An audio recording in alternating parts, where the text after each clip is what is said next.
Need study YouTube channel में आपका स्वागत है। इस वीडियो में हम लोग आज organic farming minor subject organic farming set 1 में किस प्रकार से प्रश्न पूछा गया था इसको देखेंगे, इसका आंसर की जानेंगे। तो आपको लग रहा होगा कि ये क्वेश्चन पेपर लेट से अपलोड हो रहा है, तो स्टूडेंट ने हमको लेट से क्वेश्चन पेपर भेजा, लेकिन आप लोगों को क्या करना है, एग्जाम के बाद आपको क्वेश्चन पेपर सेंड कर देना है ताकि आपको नेक्स्ट सेमेस्टर में हेल्प दिया जा सके। और जो भी स्टूडेंट है, अन्य स्टूडेंट जो ऑर्गेनिक फार्मिंग रखें या जो भी सब्जेक्ट रखे हैं, उनको हेल्प मिल सके। तो आपको जो स्क्रीन में नंबर दिख रहा है इस पर आपको क्वेश्चन पेपर सेंड कर देना है। ठीक है, देखते हैं हम लोग आज ऑर्गेनिक फार्मिंग माइनर में किस प्रकार से प्रश्न आया था। तो सबसे बड़ी गलती है कि जो आज क्वेश्चन आया था इंग्लिश में पूछ दिया गया था। तो देखो, यह बीवीओ की सबसे बड़ी गलती होती है, हिंदी मीडियम वालों को ध्यान नहीं देता है, केवल इंग्लिश में प्रश्न दे देता है, जल्दी जल्दी छाप देता है। तो यह सबसे बड़ी गलती है। हिंदी जो रहना चाहिए, क्वेश्चन हिंदी और इंग्लिश दोनों में आना चाहिए। तो आप लोगों को क्या करना है, क्वेश्चन को समझ लेना है और हिंदी इंग्लिश दोनों में नोट कर लेना है। इसी टाइप की क्वेश्चन अगले सेट में भी आएंगे। तो देखो, यहाँ पर फर्स्ट प्रश्न पूछा गया था, ऑप्शन वाला था, यानी कि आपको क्वेश्चन का क्या देना है, ऑप्शन में से चूज करना है। देखो आप लोग, पहला प्रश्न, which of the following is not used in organic farming. इसमें से किसका उपयोग ऑर्गेनिक फार्मिंग में नहीं किया जाता है, जैविक खेती में नहीं किया जाता है। तो पहले आप देखो, केमिकल फर्टिलाइजर यानी कि रासायनिक उर्वरक, दूसरा है कंपोस्ट, तीसरा है ग्रीन मैनर यानी हरी खाद, और चौथा है क्रॉप रोटेशन यानी कि फसल चक्रण। तो इनको समझो आप लोग कि इसका उपयोग जैविक खेती में नहीं किया जाता है। तो कभी भी केमिकल जो होगा, रासायनिक चीज़ों का जैविक खेती में ऑर्गेनिक फार्मिंग में यूज नहीं होता है। तो एक बात आपको कॉमन रखना है, केमिकल वाला चीज़ जैविक खेती में नहीं आता है, ऑर्गेनिक फार्मिंग नहीं आता है। तो इसका आंसर क्या हो जाएगा, केमिकल फर्टिलाइजर्स। नेक्स्ट अब हम लोग देखते हैं, सेकेंड प्रश्न पूछा गया था, what is the main principle of organic farming.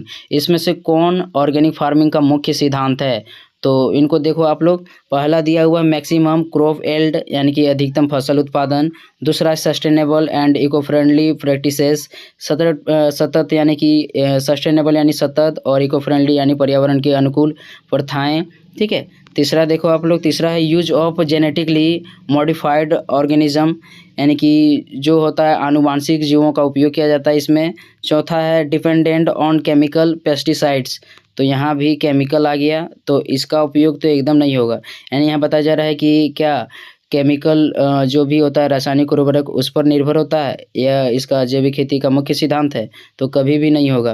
Chemical वाला चीज़ कभी भी नहीं होता है। देखो आप लोग, इसका करेक्ट आंसर हो जाएगा sustainable and eco friendly practices, यानी कि जो जैविक खेती होता है वह पूरी तरह से सतत और पर्यावरण पर निर्भर रहता है। नेक्स्ट अब हम लोग देखते हैं, देखो सी नंबर का प्रश्न था, what certification is required for organic products in India, यानी कि भारत में जो जैविक पदार्थ होता है इसको सर्टिफाइड कौन करता है। पहला है FSSAI, दूसरा है USDA ऑर्गेनिक, तीसरा है NPOP, और चौथा है ISO 9001। तो इनको देखो, यानी कि जो भारत में है ऑर्गेनिक पदार्थों को कौन सर्टिफाइड करता है, तो इसका आंसर हो जाएगा NPOP, national programme for organic production. यही भारत में क्या करता है, जैविक पदार्थों को सर्टिफाइड करता है, प्रमाणीकरण देता है। नेक्स्ट देखो आप लोग, डी नंबर का प्रश्न था, organic farming promotes soil health by using, यानी कि ऑर्गेनिक जो फार्मिंग है मृदा के स्वास्थ्य को कैसे बढ़ाती है, इनको देखना है आपको। पहला है प्रैक्टिसेस, यानी कि कीटनाशकों का उपयोग करके, दूसरा है हर्बिसाइड्स यानी कि खरपतवार का उपयोग करके। देखो आप लोग आगे, आप लोग तीसरा प्रश्न है क्रॉप रेजिड्यू मैनेजमेंट, यानी कि जो फसल प्रबंधन होता है। और चौथा है सिंथेटिक फर्टिलाइजर, यानी कि जो एक प्रकार कर सकते हैं हम लोग, जो मनुष्य द्वारा खाद बनाया जाता है, कृत्रिम खाद। तो इनको समझ लो आप लोग। यहाँ पर डी नंबर का प्रश्न क्या था, डी नंबर का ही प्रश्न था ना।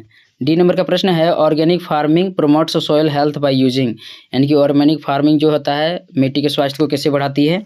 तो इसका आंसर क्या हो जाएगा, फसल प्रबंधन, क्रॉप रेजिड्यू मैनेजमेंट, यानी कि फसल प्रबंधन करके क्या करता है, यह मृदा के स्वास्थ्य को बढ़ाती है। ठीक है, फसल चक्रण में आप लोग समझे होंगे कि मृदा का स्वास्थ्य बना रहता है। देखो आप लोग अगला प्रश्न, ई नंबर का प्रश्न है, which of the following is a sustainable practices in organic farming, यानी कि यहाँ पर बताया जा रहा है कि जो इसमें से कौन ऑर्गेनिक फार्मिंग जो है सतत से संबंधित है। सतत प्रथा यानी कि एक प्रकार से हम कह सकते हैं पर्यावरण से संबंधित है। देखो आप लोग यहाँ पर, पहला है इंटेंसिव टिलेज, यानी कि गहन जुताई खेती या गहन जुताई। दूसरा है पॉलीकल्चर, यानी कि इसमें एक ऐसी खेती होता है जिसमें पशु और फसल भी उत्पादित किया जाता है। दूसरा है मोनोकल्चर। मोनोकल्चर यानी कि एक विशेष क्षेत्र में एक विशेष फसलों का उत्पादन। और अगला है यूज ऑफ केमिकल प्रैक्टिसेस। तो यहाँ भी चौथा में दिया हुआ यूज ऑफ केमिकल प्रैक्टिसेस, तो यह नहीं होगा। इसका करेक्ट आंसर क्या हो जाएगा? कौन जैविक खेती में कौन सतत विकास से संबंधित है या सतत प्रथाएं से संबंधित है? तो इसका आंसर हो जाएगा पॉलीकल्चर। पॉलीकल्चर में क्या होता है? पशु भी रहता है और फसलों का उत्पादन भी होता है। तो पशु जो होता है पशुओं के खाद मिलता है कहीं ना कहीं उनके गोबर से, तो वही पशु वाला जो खाद होता है इनका उपयोग जैविक खेती में किया जाता है। तो इसका आंसर हो जाएगा पॉलीकल्चर। नेक्स्ट आप लोग देखो लॉन्ग क्वेश्चन, सॉरी 1 नंबर का जो था ना, 1 नंबर का हम लोग कर सकते हैं भाग बी में 5 नंबर वाला प्रश्न था। इनको देखो आप लोग, क्या क्वेश्चन था? Right short notes on the principle of organic farming. यानी कि बोल रहा है कि ऑर्गेनिक फार्मिंग का जो प्रिंसिपल है, इसका जो सिद्धांत है, इस पर आपको संक्षिप्त टिप्पणी लिखना है। 5 मार्क्स का है यह क्वेश्चन, मैंने करवाया था आपको, आप लोग लिख लिए होंगे। नेक्स्ट देखो explain the benefits of organic farming for soil health. यानी कि यहाँ पर बताया जा रहा है कि जैविक खेती में जो मृदा है, ठीक है, मृदा के लिए जैविक खेती में क्या क्या लाभ हैं उसको आपको बताना है, उनके लाभों को बताना है। जैविक खेती में मृदा के लिए कौन कौन से लाभ है, ठीक है। तो इनको देख लो। अब ग्रुप बी में आपको 4 प्रश्नों का उत्तर देना था। तो देखो प्रश्न को आप लोग, फर्स्ट प्रश्न था how does organic farming promotes biodiversity. जो ऑर्गेनिक फार्मिंग है या जैव विविधता को, बायोडिवर्सिटी को कैसे बढ़ावा देती है। एंड हेल्थ मेंटेन इकोसिस्टम, क्या लिखा है? हेल्प मेंटेन इकोसिस्टम, और यह कैसे इकोसिस्टम को बैलेंस करती है इन द एग्रीकल्चर प्रैक्टिसेस। यानी कि यहाँ बताया जा रहा है कि जो जैविक फार्मिंग है यह कैसे जैव विविधता को बढ़ावा देती है और खेती में इकोसिस्टम को कैसे मैनेज करती है, कैसे बैलेंस करती है, ठीक है। नेक्स्ट क्वेश्चन आप लोग देखो, यहाँ पर 5वां प्रश्न दिया हुआ है what are different types of organic fertilizers used in organic farming. यानी कि जैविक खेती में कौन कौन से जैविक पदार्थों का उपयोग किया जाता है, जैविक खादों का उपयोग किया जाता है, इनके बारे में आपको बताना था। नेक्स्ट देखते हैं हम लोग, 6ठा प्रश्न था describe the strategies used in organic farming for paste and weed management. यहाँ पर पेस्ट का मतलब हो जाएगा कीट और वीड का मतलब हो जाएगा खरपतवार। तो यहाँ पर बताया जा रहा है कि ऑर्गेनिक फार्मिंग में कीट और फसल प्रबंधन, खरपतवार प्रबंधन कैसे किया जाता है, उनके बारे में आपको बताना है। ये 15 मार्क्स का क्वेश्चन था। नेक्स्ट आप लोग देखो 7वां जो प्रश्न था 7.5 मार्क्स करके था, इसमें से 2 प्रश्नों का उत्तर आपको देना था। तो देखो क्वेश्चन को, आपको क्वेश्चन क्या है? Right short notes on the any 2 of the flowing. किसी 2 पर आपको क्या लिखना है? संक्षिप्त टिप्पणी लिखना है। देखो आप लोग, पहला है ग्रीन मैनर यानी हरी खाद पर आप लिख सकते हो।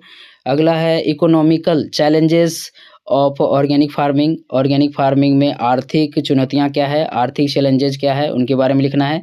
जैविक खेती जो होता है, ऑर्गेनिक फार्मिंग होता है, इनको करने के लिए ज़्यादा पैसा थोड़ा लगता है, तो इसमें इकोनॉमिकल चेंजेज होते हैं, ठीक है, चैलेंजेस होते हैं। नेक्स्ट है सोल्यूलेबल नीम फॉर्मुलेशंस। यानी कि बोल रहा है कि यहाँ पर घुलनशील जो नीम होता है या नीम का जो उपयोग होता है जैविक खेती में कैसे किया जाता है, उनके बारे में आपको लिखना था। इसमें से किसी 2 पर आपको संक्षिप्त टिप्पणी लिखना था। 7.5 मार्क्स करके था, ठीक है। देखो 8वां प्रश्न था discuss is the role of government policies in promoting organic farming. यानी यहाँ बताया जा रहा है कि जो सरकार है, इन्होंने जैविक खेती को बढ़ावा देने के लिए कौन कौन सी पॉलिसी लाई है, नीतियाँ लाई है, उनके बारे में बताएं। तो यह क्वेश्चन आप लोग पढ़ लो, मैं आपको बता रहा हूँ लगभग प्रत्येक सेट में यह क्वेश्चन आ जाएगा कि भारत सरकार ने या फिर यहाँ की जो सरकार है उन्होंने कौन कौन सी नीतियाँ लाई है जैविक खेती को बढ़ावा देने के लिए। तो इसका आंसर तो मैं आपको प्रोवाइड करवाऊँगा बहुत जल्द ही। नेक्स्ट आप लोग देखो right short notes on any 2 of the flowing. किसी क्या करना है 2 पर आपको संक्षिप्त टिप्पणी लिखना है। देखो आप लोग यहाँ पर भी 7.5 मार्क्स करके है। फर्स्ट है relevance of organic farming to Jharkhand. यानी कि झारखंड में जैविक खेती का क्या महत्व है, इसकी क्या प्रासंगिकता है, इसको बताना है। बी में है क्रॉप रोटेशन, फसल चक्रण। अगला है मार्केटिंग ऑफ ऑर्गेनिक प्रोडक्ट्स, यानी कि जो आप ऑर्गेनिक पदार्थों का उत्पादन करोगे इसका किस प्रकार से बेचना है आपको, इसके बारे में आपको लिखना था। तो क्वेश्चन आसान था, लेकिन जो था ना इंग्लिश में पूछ दिया गया था, यही सबसे बड़ा मुसीबत वाला बात है। रिव्यू को इस प्रकार नहीं करना चाहिए, क्वेश्चन इंग्लिश और हिंदी में आना चाहिए ताकि स्टूडेंट को हेल्प हो सके, ठीक है। आप लोगों को क्या राय है कमेंट करके जरूर बताना। इस वीडियो में इतना ही, मिलते हैं नेक्स्ट वीडियो में, तब तक के लिए धन्यवाद।